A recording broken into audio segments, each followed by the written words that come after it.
Every night was the same. It was just another night at Walmart. Clock in at 10 p.m., grab my vest, and head to the electronics section. The store was quiet after midnight, just me and the hum of fluorescent lights. I'd stock shelves, organize cables, and wait for the occasional customer. Most nights, it was just truckers grabbing snacks or insomniacs killing time. I didn't mind the solitude. It gave me time to think, to plan, to dream of something better. But tonight was different. I could feel it in the air, like a storm brewing just out of sight. I first noticed him around 1:30 a.m. He was tall, wearing a dark hoodie, and just standing there. At first I thought he was waiting for someone, but minutes passed and he didn't move. He wasn't browsing, he wasn't shopping, he was just watching. Every time I glanced up, he was closer. My gut twisted, but I told myself I was overthinking it. Just a weird guy, I thought, nothing to worry about. Still, I couldn't shake the feeling that something was off. I tried to focus on my work, but my eyes kept darting back to him. He wasn't even pretending to shop. He was just there, watching. I reached for my radio, my fingers trembling as I pressed the button. "Hey, can someone come to electronics? There's a guy here who's acting weird." Static crackled in response. I tried again, nothing. The batteries were dead. Of all the nights for this to happen, I glanced back at the man. He was still there, closer now. My heart raced. I told myself to stay calm. Maybe he was just lost. Maybe he needed help. But deep down, I knew better. Something was wrong, very wrong. Then she appeared. Out of nowhere, a woman grabbed my arm, her grip firm but friendly. "There you are," she exclaimed, her voice loud and cheerful. "I've been looking all over for you." I froze. I'd never seen her before in my life. Before I could react, she leaned in and whispered, "That guy's been recording you. Follow me." My heart dropped. I glanced back at the man. He was still there, staring right at me. I didn't know what to do. My mind raced. Was she helping me?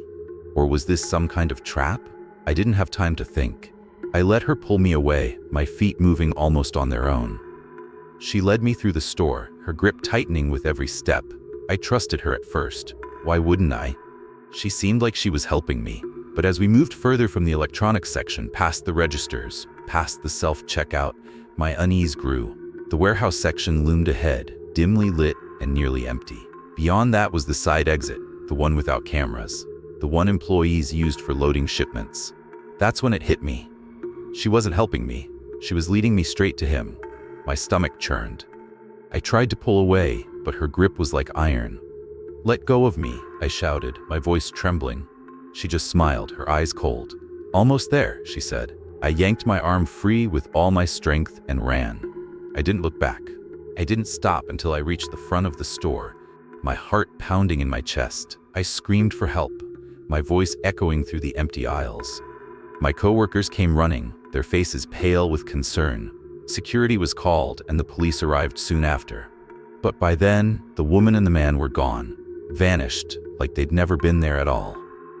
The police reviewed the footage. The man's face was clear as day, but hers was always just out of frame. They were working together, and they knew my name. How? I kept asking myself, why me? The police called it a failed abduction attempt, but that didn't make me feel any better. I couldn't sleep. I couldn't eat. Every time I closed my eyes, I saw his face, hers too. That cold, calculating smile. Days turned into weeks, but the fear never left me. I started seeing him everywhere, in the corner of my eye, in the shadows, in my dreams. I quit my job at Walmart, but it didn't help. I felt like I was being watched, even in my own home. I double-checked the locks, installed security cameras, and carried pepper spray everywhere I went. But nothing could erase the memory of that night.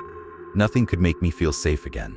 Then one day, I got a call from the police. They'd identified the man. He had a record: assault, stalking, attempted abduction. But the woman, she was a ghost. No name, no record, no trace. The police said they'd keep looking, but I knew the truth. She was the mastermind, and she was still out there, watching, waiting. This isn't just my story. It's a warning. Stay aware of your surroundings. Trust your gut. If something feels off, it probably is.